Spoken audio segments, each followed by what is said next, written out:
राष्ट्रीय कृषी विकास योजनेअंतर्गत ऊस तोडणी यंत्र अनुदान योजनेचा नितीन गडकरी यांनी आढावा।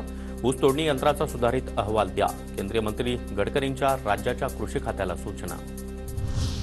एमपीएससी परीक्षेमध्ये अनुसूचित जाती जमातीच्या उमेदवारांसाठी मर्यादा नसण्याला विरोध करणारी याचिका हायकोर्टाने फेटाळली। अनुसूचित जाती जमातीला आरक्षण देताना काही निकष निश्चित केले आहेत, त्या निकषांना मनमानी म्हणता येणार नाही, मुंबई उच्च न्यायालयाचं स्पष्टीकरण।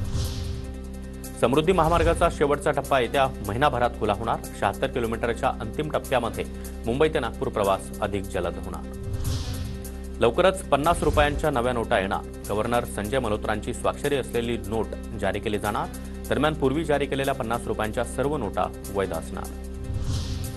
देशामध्ये 255 प्रवाशांना विमान कंपन्यांकडून प्रवासबंदी। प्रवासादरम्यान गैरवर्तन प्रकरणी कारवाई। जानेवारीमध्ये किरकोळ महागाई दर घटून 4.31%वर। प्रामुख्याने भाजीपाला, अंडी आणि डाळींच्या किमती कमी झाल्यानं महागाईमध्ये घट। डिसेंबर 2024 मध्ये किरकोळ महागाई दर हा 5.22% इतका होता।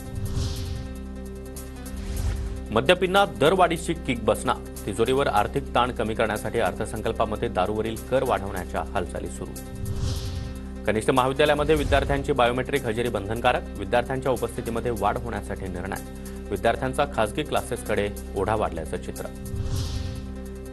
एक स्थानक एक उत्पादन या उपक्रमामध्ये 2.5 कोटींचा महसूल जमा। मध्य रेल्वेवरील 81 स्थानकांवर विक्री केंद्रांच्या माध्यमातून नोंदणीकृत लाभार्थ्यांना आतापर्यंत 2.43 कोटी रुपयांचा महसूल प्राप्त।